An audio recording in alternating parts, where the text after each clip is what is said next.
Red button has been punched. You're good to go. All right, well, thanks. How was lunch? Good. That's great. My job to keep you awake.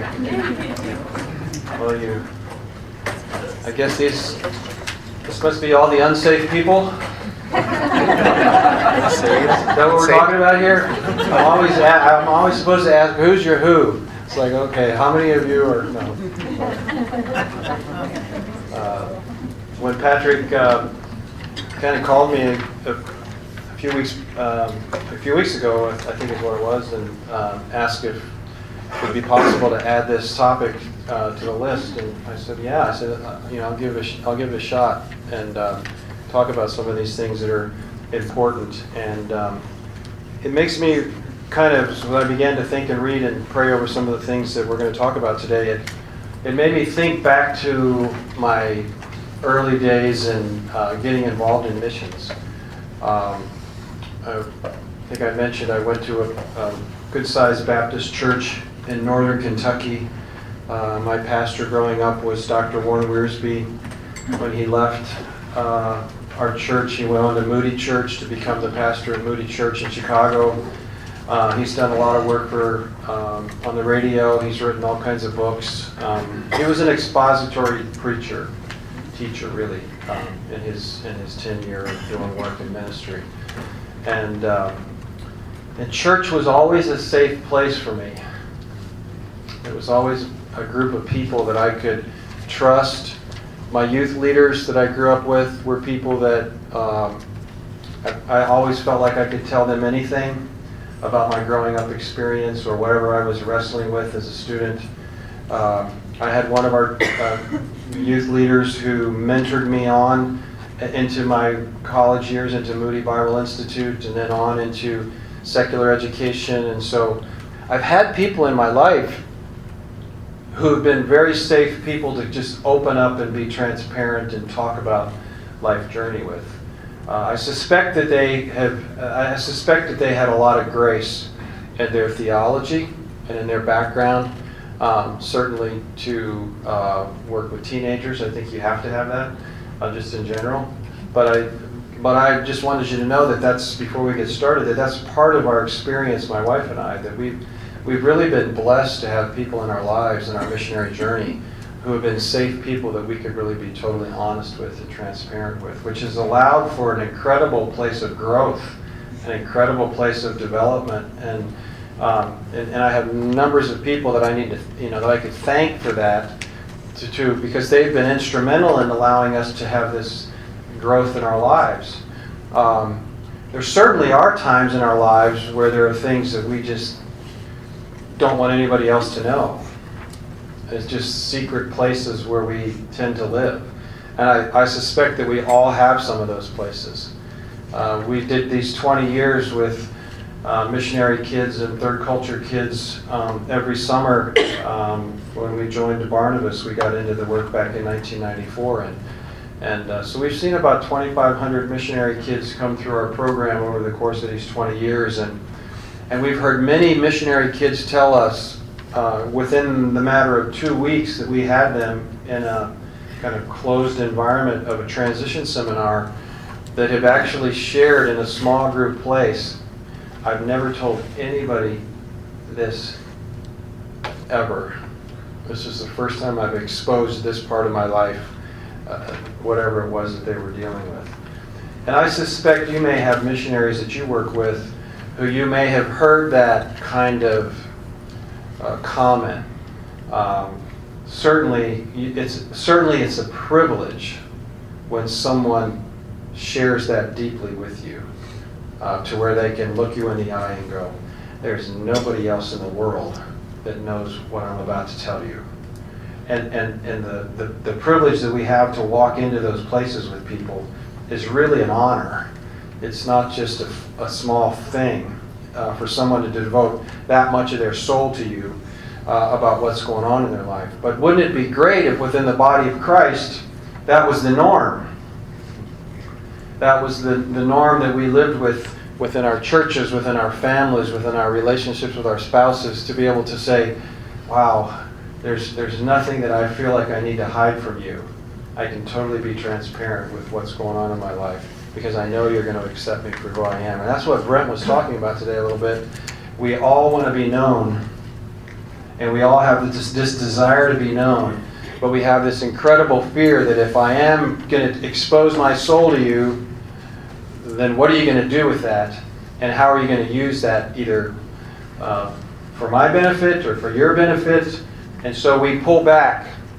We pull back and then we become isolated and we don't share, and that's where Satan can get into our lives and do some big damage for us. And so these people that we get to work with who have, for whatever reason, held on to their secret sins and just lived with them for years and years and years, it just begins to build up until finally it's like that beach ball that's underneath you try to push it underneath the water. Somehow that ball is going to find a funny way to get out, and it comes out in all different ways.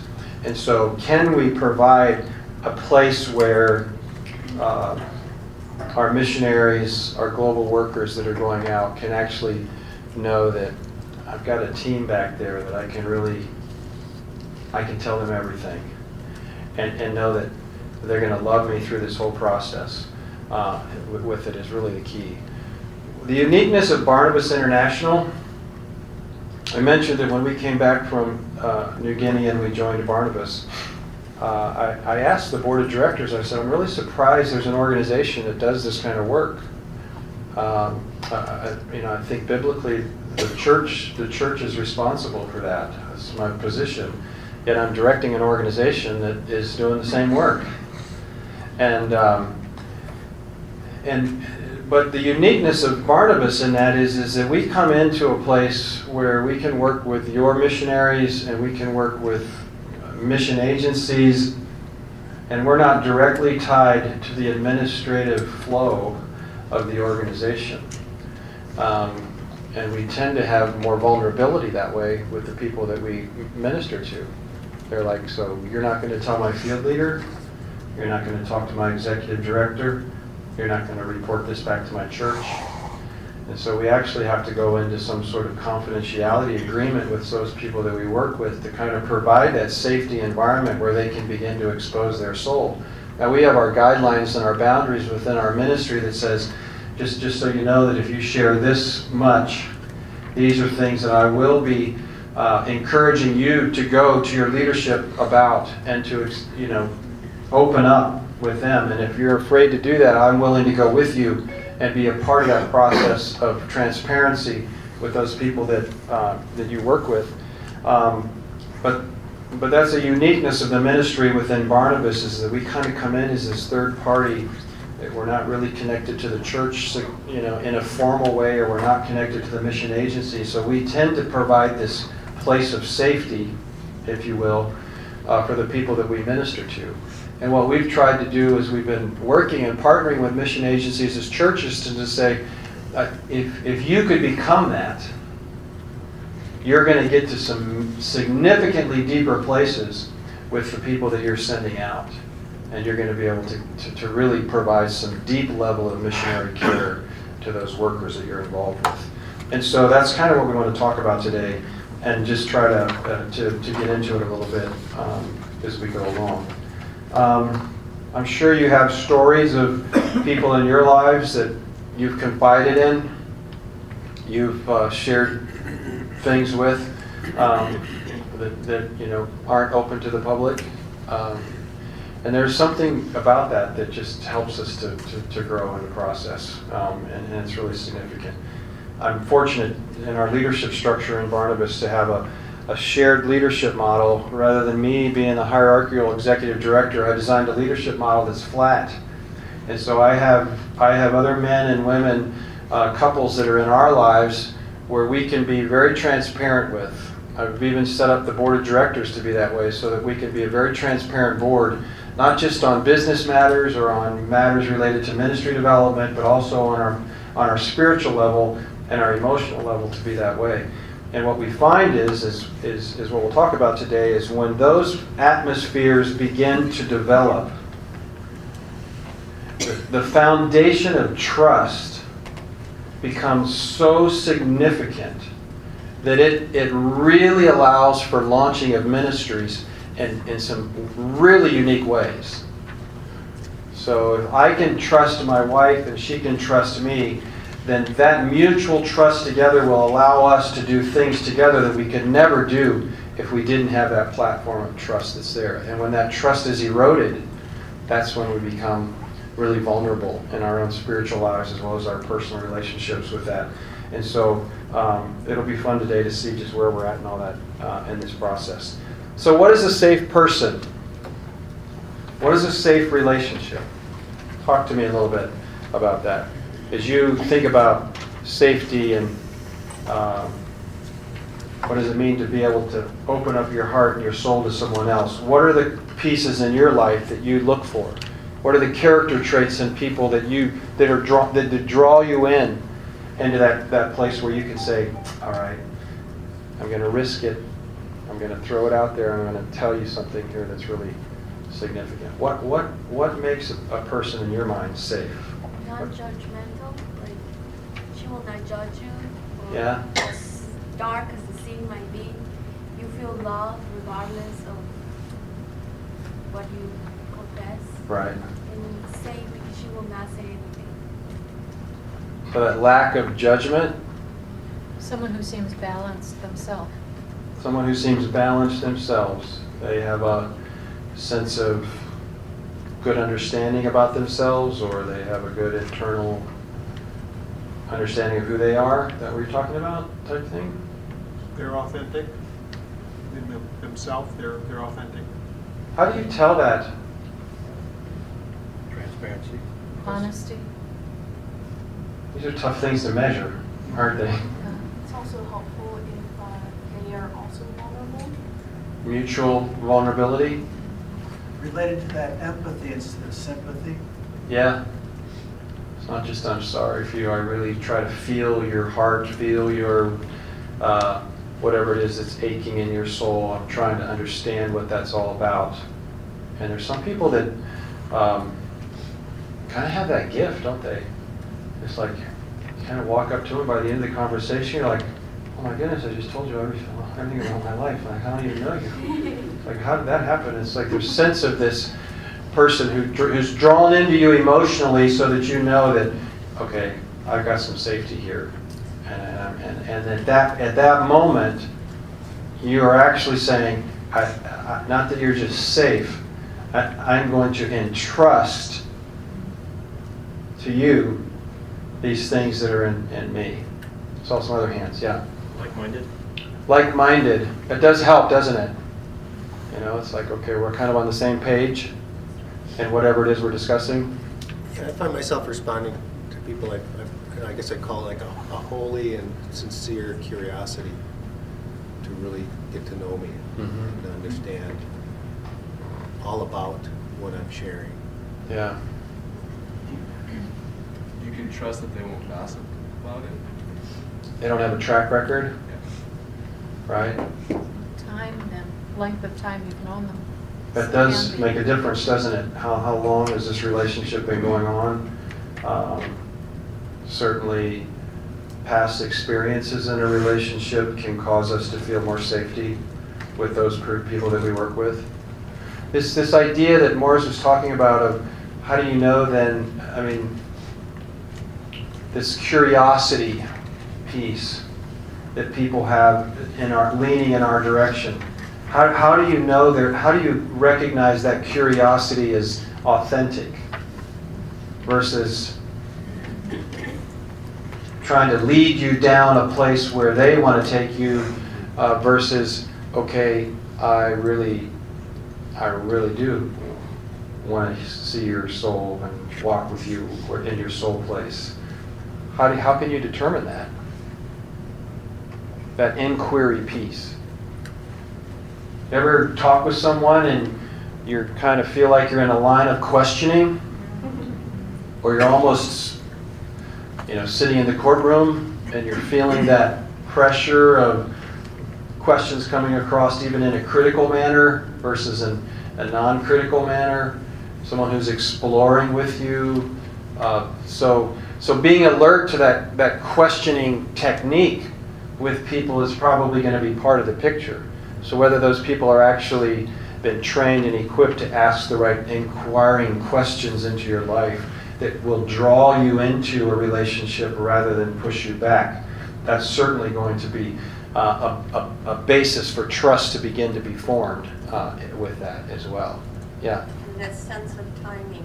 Somebody is able to sit and wait, to just sit with rather than push their agenda. Mm-hmm. Waiting. We don't do that very well, do we? That waiting piece. You're familiar, Cloud and Townsend have written the book Safe People. Some of the things we're going to talk about come from them today, from some of their things that they've written. Obviously, as psychologists, they really understand this because they are providing that safe place for people to come into their offices and just pour out their souls for that kind of thing. But as you've listened to these, now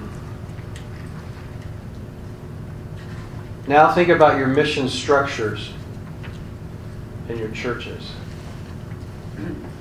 and the time of exposure you would have for your missionaries.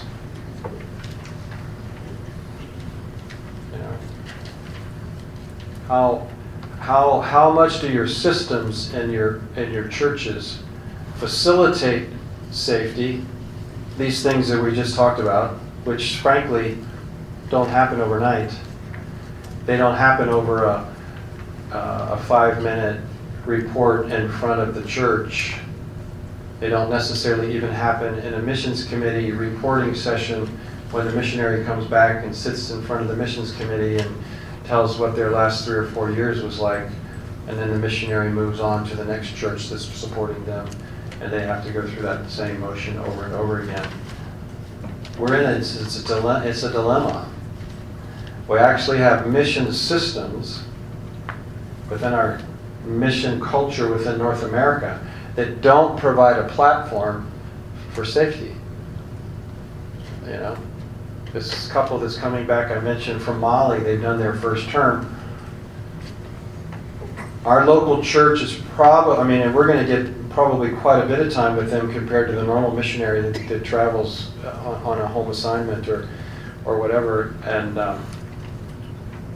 but depth of interaction and depth of trust is going to be difficult to build in the short amount of time that we have with them.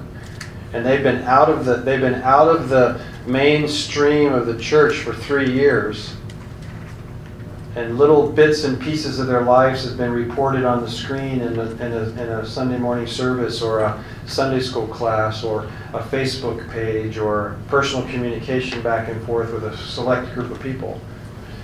And so I'm curious to find out if they're going to sense that, are we a safe church for them? And they have a long-term history with us too. He was actually on staff with us in our church, but he's actually coming back now wondering,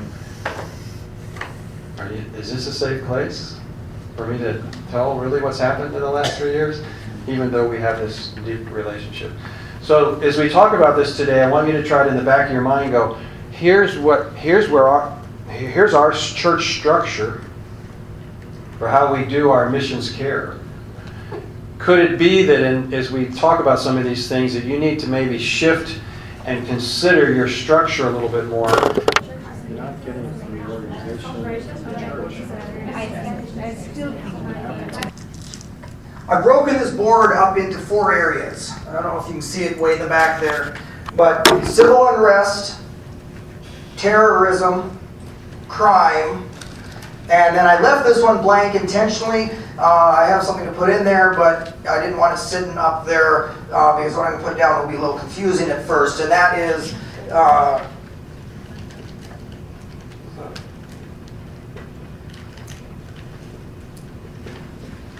martyrdom. Obviously, I've not experienced that personally, but I have a friend that was martyred, and I had to get very involved in the situation. What I want to do is, we as a family, in one way or the other, and a team, have had to walk through each of these situations at one time or another. And what I'd like to do is just from shared a little bit of the story of each of the different scenarios that we walked through. And then what I want us to do is pull out what are the different types of characteristics that are present in each one of these. Because once we understand the characteristics of different types of scenarios, that kind of helps us understand where is the best help from the home front. Because one security crisis is not the same as another security crisis. And so how do we now work from there? So I want us to together collectively, pull the stories apart, identify some characteristics, and then from there talk through how do we from the home front be able to deal with this. And I will keep my eye on the clock as much as possible, and therefore I'll try to keep the stories. I'm a storyteller, so it gets a little tough. And time, I lived in Africa long enough. It's starting to become relevant again, but it's still second, not first nature.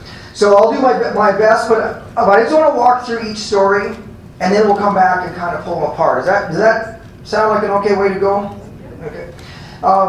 So if we look at the issue of civil unrest, we had a situation. It's 2007, 2008, but it was literally the last day of 2007. So it was New Year's 2007. We had just finished our election cycle for presidential election, parliament, all the things that go on in Kenya, and the previous election in 2002 was a very peaceful transfer of power. It was the first official transfer of power from one president and one party to another. The previous party had ruled the country for the better part of 50 years, and so it was the first peaceful transfer. And at that point, it really marks like, okay, it's a new day in Kenya. Well, now just 5 years later, we had another election. It happens that the Lord sometimes put me in some little unusual situations. I was friends with one of the presidential candidates. It was actually in the middle of the previous 2002 cycle that through some unusual situations, too many details to get into here, the Lord brought me into a relationship with him in 2002. He became a presidential candidate in 2007, but he was not the winning candidate. There were three primary candidates, and the one that was the incumbent and another opposition, they're razor thin difference. My friend was in third place. The reality is he was the only Christian that was standing. Had the church stood, it probably would have been a landslide, but there was a lot of tribalism that came into the election very deeply. And immediately after the election, while the results were being weighted, the tension started to boil in the country. And as all of a sudden the election was declared to go to the incumbent, and immediately things blew up. And that night, in different parts of the country, all of a sudden, there was the only way we can describe what happened in those 2 months, because there was 2 months of chaos that ensued, it was like the gates of hell literally opened up and went unrestrained for the next 2 months. It was where Kenya was always known as the bastion of peace in Africa. It was the point of stability for East Central Africa. It was the haven, and now all of a sudden it was just like literally unhinged. And what we saw during that time was we saw all of a sudden everything that had been known to be normal was no longer normal. So I remember even we were sitting with our Kenyan neighbors. Well, we had to hunker down. All of a sudden, we'd come back from vacation, Christmas vacation, the day before the election. I told Nancy I didn't want to be out when the election happens. We had no idea what was going to ensue, but we wanted to be home, for the election. We didn't want, but we had just gotten home. Hadn't even had time to go out and shop. We'd been gone for a week plus, and all of a sudden we had chaos everywhere. You couldn't even go out. You couldn't go shopping. So we just had to hunker down. And we were sitting with Kenyan friends and our neighbors, and we just decided to have a barbecue together and just kind of wait the thing out. And we all assumed, because we're used to minor flashes of civil unrest. That was just normal. You know, a little riot happens here, and a little riot happens there. We were very used to those happening and, you know, kind of avoiding them, and, you know, kind of, you know, it was just kind of the part of life. But we figured, okay, at worst, this thing's going to go 3 days. But it carried on 2 months. You know, and in the middle of that, we started seeing neighbor killing neighbor. You know, we saw tribe against tribe. We saw absolute, a church up in the town of Eldoret, you know, 35 people were locked into it and burnt alive. You know, I went up there 9 days after the fact with about 26 bishops and senior pastors from Nairobi, flew up on a DC-3, stood on the ashes of that church 9 days after it happened. I later met the senior pastor of that church. It was a small, I mean, a senior pastor, you don't get to think of Calvary Lutheran Church. I mean, it was a very small church. But I met him in Nairobi, and he shared the story of how he was left dead on the scene. They'd actually thrown grass on him. He was unconscious, and, you know, tried lighting him on fire, as they had with many others. The fire didn't take. He, of course, survived and, you know, told the story. So much more I won't tell because it's absolutely horrific. My wife to this day has not allowed me to tell her the whole story. And it was just symbolic of what was happening. But through the whole time, you know, we were supposed to have been receiving a group of interns from Bethany that were supposed to have been arriving 10 days after the New Year. You know, so we then began working with the Home Office, trying to make decisions. You know, we deferred by a month, and we thought, okay, a month from now, hopefully things are going to settle down. A month later, we deferred another month. And then we actually did take them, but I was able to get them into Tanzania, where things were safe. They could start language learning and everything, and then, well, we let the country settle. But in the middle of all that time, every day was a different day, you know, and it was, what we depended on was information, you know, because there was, I remember one day when the media was completely blacked out. There was no live broadcast allowed. You know, you could have other stuff broadcasting, but no live broadcast was permitted for a day. And in the middle of that, my wife's sister was visiting, and she was there at the outset of stuff, and we had to get her to, she was supposed to be flying out on that particular day. And we had no idea what roads were open between our house and the airport, and could I even get there? There were rumors of martial law being, put in. What couldn't we do? So I was calling around like crazy, and it was so early into the crisis. That was only 3 days in. I couldn't get enough information to know if I could even get to the airport. You know, and so finally, I just said to her, one, I'm going to take you, because we tried saying, okay, let's delay your flight a few days and let this blow over, and the next flight available was 6 weeks out, because a whole lot of people have known we're trying to leave. And I said, well, I'm going to try and take you there. So we left and got to downtown Nairobi, which I had to go through to get to the airport, and it was completely barricaded, you know, with the special forces blocking it off. They were diverting people up a hill, but I didn't know now could I get around to make connections to get to the airport. Under normal circumstances, I could, but who knows if enough roads were connecting.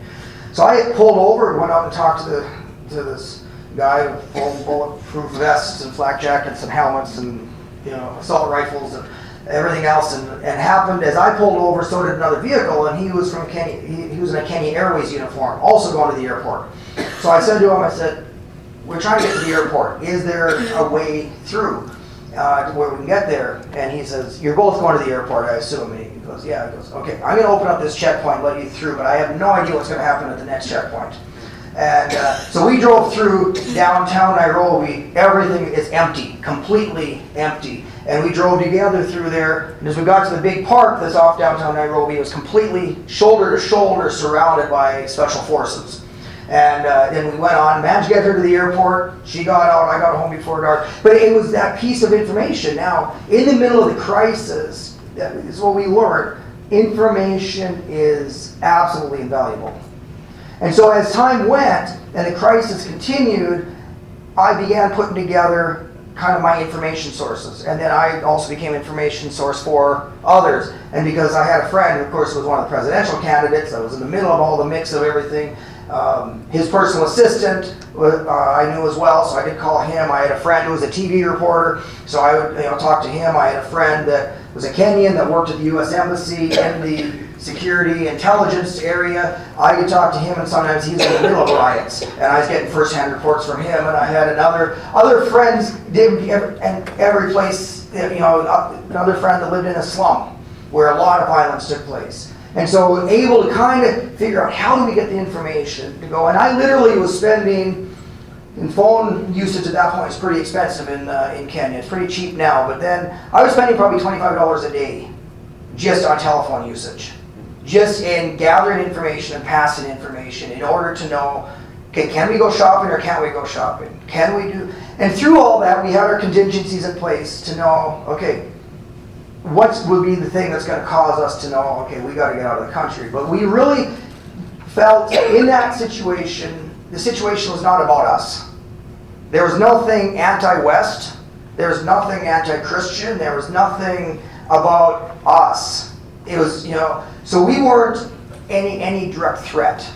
So we just realized if we hunker down, keep information, know what's going on, we'll ride it through. Our home office, we kept in very, very close touch throughout the whole situation, and so that the question was always there. Okay, how are things now? Is there a need to move out, or is there not? And so we had kind of worked it around together. What would it be? Nice thing in the situation is, it was only we were the only Bethany people on the ground at that point in time, so I wasn't responsible for anybody else. Yes, I was only responsible for my wife and kids. The interns that, fortunately, they weren't in the country yet. Others, so it made it much more simple in a sense. But literally, it was a time of seeing the gates of hell literally opened up in a way that was just unspeakable. But it was, so that's a massive civil unrest dynamic. Okay, and we went through that. So now we move forward to. Where's my markers? Here they are. We move forward to 2011, October. And, country had kind of gotten back to normal somewhat. There's a whole lot of post-trauma stuff in the country following. There's a lot of issues that had to be kind of sorted through. By 2011, kind of felt like the country had gotten back to normal. And, people were trying to work on tribalism issues, and there was a lot of stuff coming up. But all of a sudden, we started getting from the Somali terrorism group Al-Shabaab, started sending some incursions across the border. They'd done some kidnappings of foreigners up in the far north coast of tourism, and then in the terrorism camp, refugee camp near the Somali border. They kidnapped 2 doctors out of there. And at that point, the Kenya government made a decision with their military that they'd never done before. They sent their military across the border in offensive action. And in 49 years of the country being an independent country, Kenya's military was at one point number 7 in the world for providing forces for UN peacekeeping. But they'd never been in hostile offensive action. And no warning whatsoever, they sent the military into Somalia. Now, what had changed for us from 2007 to 2011 is now we're there, we were just one family, having to worry about ourselves. And there were friends and others we were working with. 2011, we now had a family up based towards the Somali border, and they had interns. And those interns, this was actually, at this point, would have been the 4th group of interns. In that time, we had a group of those interns that came in 2008, we had one in 2009, 2010, 2011, that group, the 4th group now. So we were a lot of cycles of running interns, and we had people up there full-time. It's a fully Muslim area near the Somali border. It's the last town before that, the big refugee camp, which is right before the border. And those interns had only been up there for 5 days, as I mentioned earlier. And so I'm watching news Sunday evening when I find out that all of a sudden, the Kenya military's crossed the border into Somalia. And there's naturally going to be some sort of reaction. And there's only certain spots within Kenya that reaction is likely to come, and one of them was right there where we had our people and our interns that had been there for all 5 days. So I looked at my wife and I said, I've got to go to Grissa tomorrow. And she says, yeah, of course you do. So next day I drive up to Grissa. I'm going the same direction as all the military convoys. They had a big military base there. That was one of the forward base of operation. So I get there and meet with Jason, our leader up there, and spend time with him and another leader we had, and then with the interns, and gathered all the interns and just said, you know what? One of the great things about the Bethany program is that you're not in the classroom, you're out in real life. So one of the aspects about being in real life is we don't know what's going to come. And I said, what has just happened here has never happened in Kenya's history. And we happen to be right in the spot where it's happening, or right near. So I said, I laid everything out for them, and I said, we're going to work and assess, and we're going to keep you informed. Right now, we're not going to move you, but you all have to be ready in the event that we do. And in the event that we do have to move you, no questions asked. Just when we get to the other end, you can ask all the questions you want. But, so I spent a few days there with Jason. We spent time figuring out who the security apparatus was, got to know the head of the anti-terror unit up there, got to know who actually became a very close friend along the way, made, talking to the grassroots people. Again, found what are our sources of information. Because what we realize is, again, information becomes the basis for decision. And in the middle of the crisis, if you're making the decision off of emotion, you're not making a good decision. And so, again, we went through a variety of sources, and we went and talked to a lot of people, gathered information, and then we had to assess, well, all that information, how much of what we were getting was actual information and how much was opinion. So that we could try to make sense of what we were gathering, and then put together, okay, what's our triggers? What are the things that would cause us to have to pull out of here? And I got back to Nairobi, and it was only 2 days later that the U.S. Embassy sent out a security warning. And honestly, I listen, I hear the U.S. Embassy warnings, but their thresholds are like at a whole different level than what ours are. I mean, so we typically listen to them, but we don't say, when they say go, we don't necessarily think it's necessary time to go. It's part of an equation of a whole other pieces of information. But this one was unusual in that it came out on a Saturday afternoon, and it said, you referenced imminent threat. And so I called one of my sources in the security anti-terror unit that I'd gotten to know, and I said, what's up here? Is this a legitimate? And he goes, yeah. He goes, it's legitimate. He goes, we don't know what, but there's rumors that there have been released, X number of suicide bombers into the country that have just crossed the border. We can't guarantee anything, but it is, as far as we know, a legitimate threat.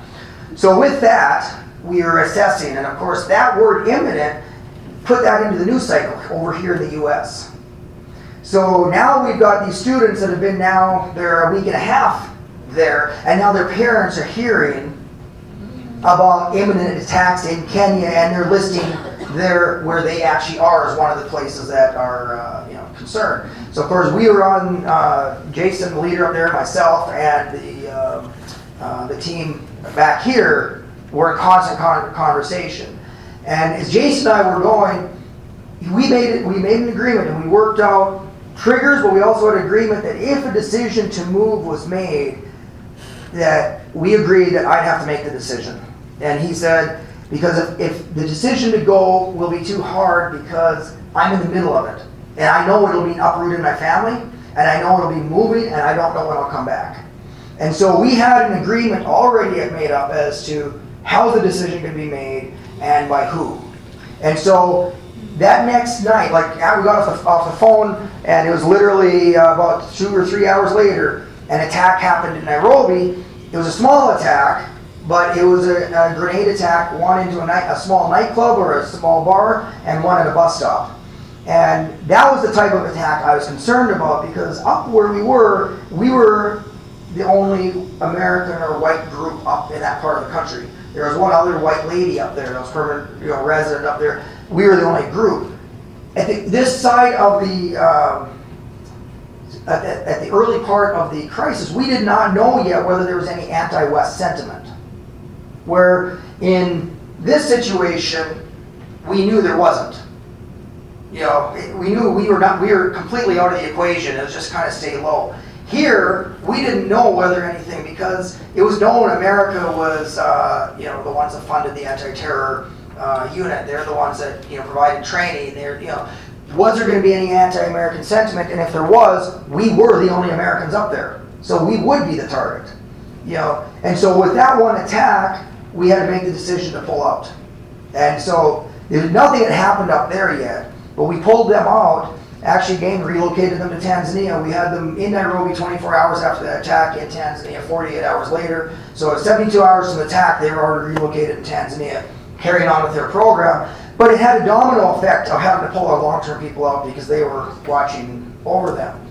And as we carried on, sure enough, it was only a matter of days before attacks started happening there in Garissa. I was charting every attack initially that was happening in Kenya on the map. Where it was happening, time of day, type of attack, casualty, all that sort of stuff, so that I could start watching the patterns. Because that's what I started learning, is that at the outset of a crisis like this, there's no pattern yet, no. So you don't know what is and isn't going to happen. But it's amazing the patterns develop. And so we could watch and see the patterns, and we actually could see within the town of Garissa where attacks would and wouldn't happen. No attack happened before 7:20 p.m., which means everything happened after dark. Everything happened outside of a certain circle, which coincided with the exact circle where students were not allowed to go. I mean, and there was all this. So we waited actually 6 months. Things actually settled down. We thought everything was going back to normal. We went back, brought the students back in, and our long-term people, and we had one person actually that stayed in there through the whole time, one of our Kenyan staff. But then, a few months later, all of a sudden, Jason sends me a text. I'm in church in Nairobi, and he didn't text, he called. And so I step out of church, and I said, "Yeah, Jason, what's up?" And he says, "I've just gotten a text from one of our students. They're all in different churches, and it's a Muslim area, but there are churches there, but all made up of people that come originally from the Nairobi side of the country, not indigenous to the area." And he says, "I've just heard from one of our students that they got in their church. They said there's been an attack in a church. I don't know what's going on yet." He goes, "But I have called every student. I've told, so all of them are accounted for. Our students are safe, and they're all leaving church and heading to my house right now." And I said, "Okay, well, find out what's going on and let me know." He called a friend. The first friend he called happened to be on the scene of and there were 17. I think numbers weren't known yet, but 17 people were gunned down in the church, and hand grenades and multiple injuries. As gunmen came in, threw grenades, and then gunned people down as they were running out of the church. It was very incredibly brazen, incredibly horrific. Broke every pattern that had been there up to that point, and just was at this level that we, hadn't seen of any kind in the country up to that point, let alone just in Garissa. And so, as soon as we heard that level, that went way beyond trigger point, because now we were in a completely new category of situation. And again, we moved into the unknown, and we don't know now with that level of brazenness what's that going to mean now. So I said Nairobi. And so within about 2.5 to 3 hours of the first grenade being thrown, they actually attacked 2 churches, but one, they didn't do their surveillance right, and they weren't very successful. They threw one grenade that did go off, but didn't hurt anybody, and the other actually landed by Jason's mechanic is Catholic, and it actually landed at his feet, but it was a dud and didn't go off. But the other churches where the mass, casualties and fatalities were. So within about 2.5 to 3 hours of that attack starting, our people were moving out of town and were heading towards Garissa. So they come down, and now we're in a situation. Okay, what do we do here? And again, it all comes down to information. So we get everybody settled. Jason and I go back up, and we again start meeting again with all the various security people, the anti-terror unit. By this time, there'd been a new guy in charge of the anti-terror. We actually became closer friends even with him. He was a believer. It was actually kind of on a side note. We'd meet with him in his office. We did over a period of months. We became quite close with him, and he would, after we finished talking about terrorism issues, he would ask us questions about how to disciple Muslim believers, former Muslim believers, because he had one living with him, a former Somali who was a former Muslim, and he's like trying to figure out how do I disciple this guy. So it was a very interesting dynamic we'd have in the security office.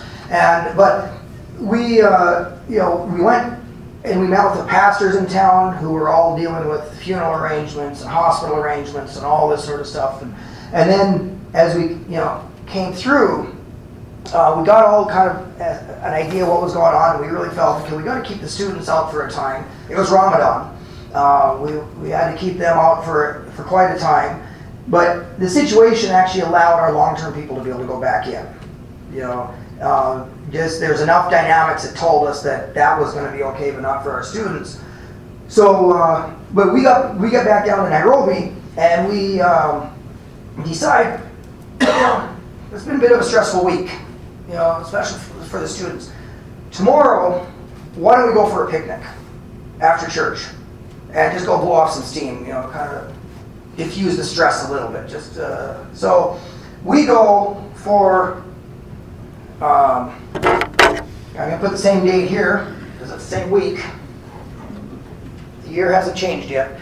And we go for a picnic just out on the edge of Nairobi, beautiful place, nice little lake. As we're leaving the picnic site, we have our whole team.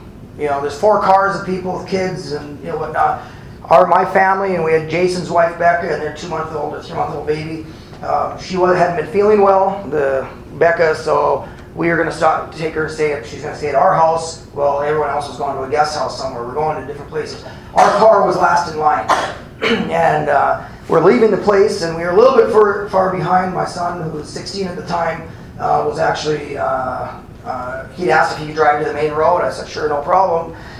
And we got separated from the other vehicles by gunmen who stepped out in front of us, stopped our vehicle, entered the vehicle, and then commandeered, put me upside down. They went through all our pockets, took all of our stuff. I was upside down behind the driver's seat for about the first half hour of the event. Slowly got myself turned right side up,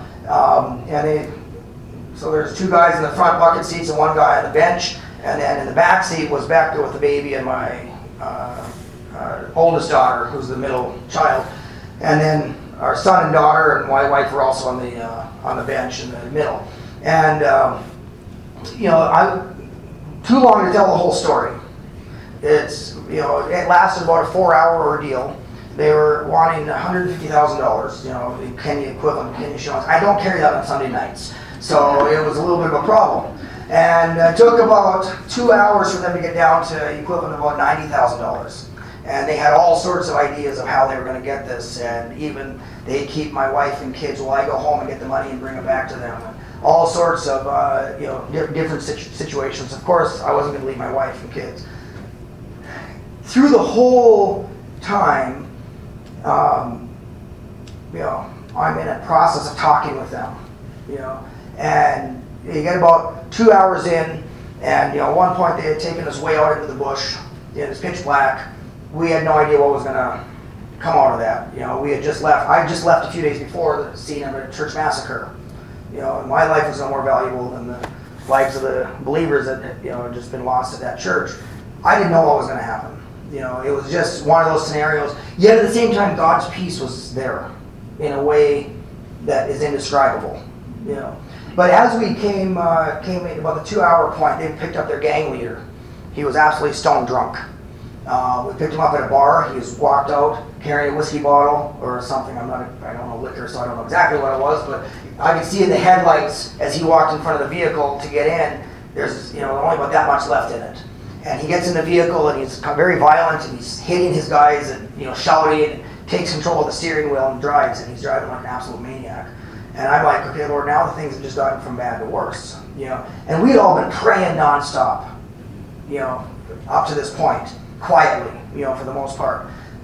And at that point, I knew that, okay, one, he could kill us with his driving right there. Even his guys were scared. And two, if he doesn't do that, we got a drunken charge negotiation now, and that just never goes well. And I actually, literally, this is actual real. I prayed quietly and said, Lord, sober this guy up. Take control of his thoughts and take control of him. And within 2 minutes, he was completely sober. Like driving nicely. And if he hit a pothole or a speed bump too hard, he'd turn around, oh, sorry, everybody okay? I mean, it was a complete change of demeanor on him. And then, but at that point, this is where when we compared notes later, myself, my wife, Nancy is my wife, Becca, and our oldest daughter, all around the same time, we all felt like we prayed all that we could pray. And nobody knew we were missing because the other vehicles were going to a different destination. And nobody knew where we were. Nobody knew we were missing. Nobody knew anything. And 2 hours in, I felt I prayed all I could pray. And I just felt like absolutely drained. And I remember praying, Lord, get other people praying for us. But I had no idea how was that going to happen. And found out later, like I say, the others were praying the exact same thing. God, get other people praying for us. Well, it was at about that time when Jason tried calling his wife, no answer. So tried me, no answer. Tried Nancy, tried my son, no answer. That's kind of weird. He leaves the kids with one of the other missionaries, their kids were already in bed anyway. He comes over to our house and we're not there. He knows instantly something has happened, so he starts calling, people start praying, word starts getting out. All the way over in America, it was Sunday morning, there were churches over here that started praying for us while we were still held. And it was at that point where we got over the hump and things started moving towards resolution. And too many details go into how it all resolved, but it resolved. And to the point of us getting out with our vehicle and our kids, and more importantly with our lives. And now, the aftermath of it was much longer than the actual incident. So that's terrorism, now crime. And then in the midst of all of that, the next year, our friend of ours who, and this is the part I'm not going to want on the, even though it's all over broadcast, I just don't want my name connected here online. But I'm going to tell you the story here. We can maybe hit that. Yeah, thank you. Yeah. So yeah, the first commonality of all these was the need for accurate information, and the difficulty of getting it. Any other characteristic? Yes, Emma. Characteristics that we might need to help them with, you're saying? Yeah, or just the characteristics of the situation itself. Just how is the civil unrest situation different from the terrorism? How's that difference from crime? They're all bad situations, but there's some distinctions in them that bring difference in how you help and what sort of help. So the civil wasn't attacking them. Right. We were not in the civil unrest, we were not in direct threat. We were in the middle of it, but it was around us, but it wasn't about us. So, that's a great point. Any other characteristics? And feel free to throw them for any of the four. It seemed like there was a different degree of predictability. I mean, Correct. Some idea that something could go on. You probably figured you weren't going to be in the middle of it, but yet you were taking precautions. At the end of the day, Yeah. they could have been more. You've Yeah. done some shopping ahead of time or whatever, but at the end of the day, there was some predictability. Probably a lot of predictability in this one, or more at least. Yeah. And then no predictability in this Correct. one at all. Correct. So there's that Yeah. aspect of it. Yeah. Yeah, in the terrorism part, your defenses definitely had to be up. Right. And that took preparation and planning. Yeah. Our defenses had to be up. It occurs to me when you were talking about the information getting to Canada and back so fast, that especially with civil unrest, that it's very important that the home front be able to assure the person who is there in the situation that they are a safe place to be able to share the information. Yeah. Because they probably need to talk and process and get information, but they need to know that nobody in their country is going to know they're asking any questions. Right. Yeah. And that there's a lot of stuff packed into right there. And that the issue of you reference processing, you referenced the issue of are you safe now? And that speaks to now, is the situation ongoing? Or is it, and that's with crisis management, the very first thing you want to do is contain the crisis. And so is the crisis, is it an ongoing scenario itself? And that changes. If the scenario is ongoing, what type of assistance is needed is very different than if the scenario is past. And now we're moving into, like, for example, the terrorism situation went on for 1.5 years. The civil unrest, but it wasn't as intense. But it became strangely normal to be sitting at Thanksgiving dinner and getting text messages that there's been a grenade attack at such and such a place, and then making the note on my map later in the evening. It just became strangely normal for that type of information to be moving. But it wasn't, it had intense moments, but it was prolonged. The civil unrest was incredibly intense over that 2 months. The hijacking was even more intense because now it was about us. But in the middle of it, nobody could help us because nobody even knew. It was a matter of prayer, and it was prayer that made the difference. And when I said about all those churches praying for us, that is really what made the difference. When that information came, but it was short, it was intense. But now, in terms of the impact on our family, you have the civil unrest that lasted 2 months. You have the terrorism that lasted about 1.5 years. Actually, it continued on beyond 2 years, because then we had the Westgate Mall attack in Nairobi.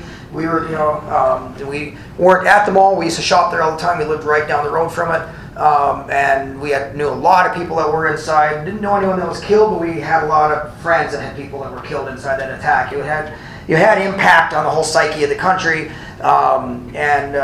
but. Then so that had an impact. Then the crime, was a very short event, but the impact. So in the aftermath, where do you think the longer impact was on us as a family? The crime, because you were it was directed Correct. at you. Exactly. It was directed at us. It was very intense, and the impact of walking through that was much more than the 4 hours of the incident itself. Do you think the crime was related to the fact that you were from the West or Christian? No. It's I hate to say it's incredibly common in. Kind of random. Yeah, we were in the wrong spot at the wrong time. Because the first two things are really kind of more political. Right? Yeah. And then the crime was sort of personal. Yeah. And the other could have been religious. Yeah, the other was religious, and hard in the fact that it was a close friend lost. He lived right down the street from Beck and Jason. It was very close, but yet again we weren't in personal attack. As a side point, the pastor that was shot in that attack, the bullet came in his shoulder and came out his chest. He got airlifted to Nairobi, but amazingly never broke his rib cage. And I went to visit him. I happened to, just by luck of the draw, so to speak, I don't believe in luck, but I happened to be the first one to visit him in the hospital when he got to Nairobi, and I sat with him and his wife and a grown son for about 45 minutes. And then that was on Friday morning. Sunday I came back with Nancy and the kids to visit him. And he's 72 hours out after being shot. He's all bandaged up. He's sitting on his bed, and there's a whole bunch of people around him. And he looks at my kids, and he goes, "Do you know what?" He goes, and this is a guy, he's not a Somali, the one that was killed was a Somali. He's another tribe, but had lived up in that area for 30-some years. And he goes, "Do you know what? I was shot by a Somali." And then he just kind of paused for quite a bit, and let it just kind of hung there. And then he goes, "But you know what? I was also rescued by a Somali who took me to the hospital. That's why I love Somalis." I'll never forget that, and how he said that to the kid 72 hours after being shot. I mean, it was like, but, sorry, that was a side tangent. You had a question back there. Did you have access to an organization independent of yours that, besides you being in the situation, not ground out, even though you had training, that would help in an extortion or crime situation?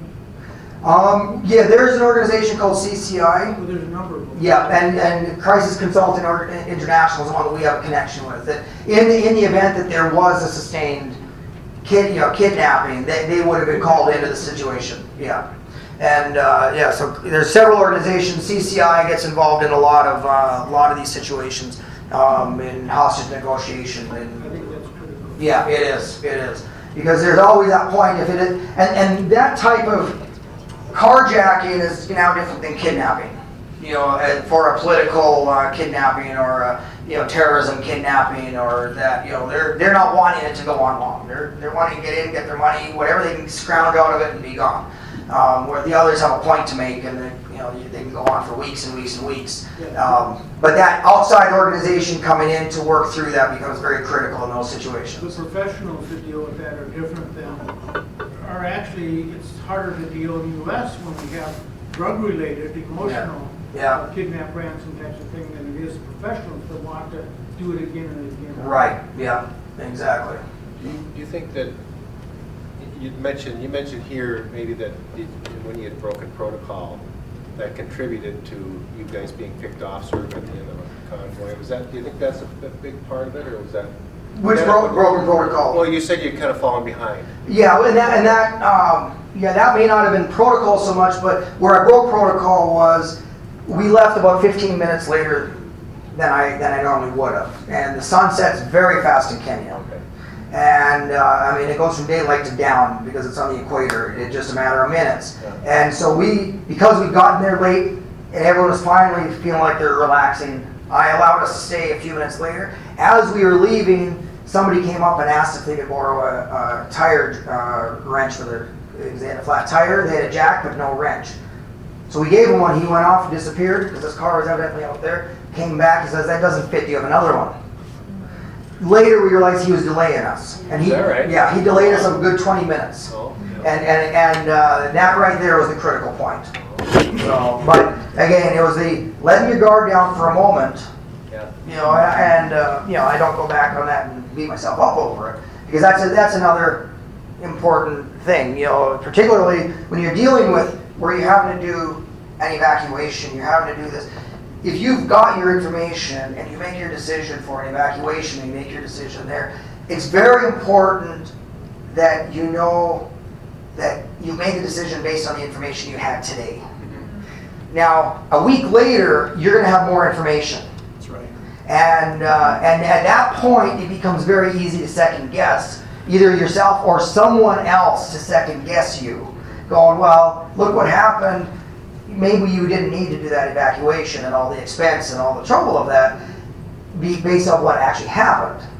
But the reality is, but based on the information we knew here, that's what we stand on. Yeah. Not whatever did or didn't transpire. I think when you mention the information, it's important to make the decisions based on the information. Correct. And not the emotions. Exactly. Yeah. There'll be a lot of emotions. Yeah. They're not going to lead to correct decisions. Exactly. And that's where that information and deciding what's information and what's rumor, you know, and then making it based on the information. If you have no sources of information, and this is where the home office, or whether the church, whatever, finding out, do you have enough information? You know, do you have sources, and not one person? You need multiple sources of information that are different types of information. You know, do you have enough? If not, you need to go find them. You know, how can we help you? You know, and of course from this side, it's very hard to help out there, but it's even sometimes that question. We had a scenario going on in another country, and just me asking them that question, they never thought about the fact there had been a coup, that they needed to get more information. So how do you, okay, yeah, let's go get more information. And so it's just helping them to think through some of those things. When you're in crisis, or in the terrorism phase there, you mentioned that takes preparation and planning. Yeah. How much of that do you do yourself, and how much do you rely on an organization like CCI to provide? That's a great question. One part of that is training. So my wife and I, about 8 years before, had gone through a week-long training with CCI. And that training actually was, we look back, as we went through every one of these situations, that training became critical to the process. So training and having the planning ahead of time, CCI will not come in and do the planning for you. But they'll give you the resources, or other organizations that do this, there are other ones. They'll give you the resources to be able to go through a process to figure out how do we do our risk assessment, how do we figure out what our contingencies are. And on the one hand, it's like Dwight Eisenhower would say about battle plans. Plans are critical, but they become absolutely useless at the point the battle begins. And that's not the direct quote, but that's the essence. Because everything changes because reality kicks in. But having the plans become critical because being planned and prepared for one crisis actually helps you be prepared for something that actually is different. And it helps you even to tweak it. If you're in a situation where you're seeing the stuff coming, like we were in this one, we had some warning. So we were able to kind of, okay, what are we prepared for? Okay, here's the situation, it's changed now. How do we have to prepare? How do we have to... So a lot of that's that training, and it goes back to, I think we all probably remember where we were on September 11th, 2001, right? 24 hours before that, I was actually, I used to actually just joke that I was a hostage, well, until I actually later became one. I was a simulated hostage in a SWAT team demonstration for a city council and bus company owners on what a SWAT team would do in the event that there was a hostage situation on a bus. So 24 hours before the towers went down, I was sitting in a bus in a simulated situation. Ahead of the demonstration, the commander of the SWAT team talked about how important training was. And he says, because he was having to show to the city council why all the money they were spending was actually relevant, because they go through a ton of rounds of ammunition and training and all the time and all of everything. And he says, all the training, what it does, he goes, when you go into the situation and chaos happens, the only thing you have to fall back on is your training.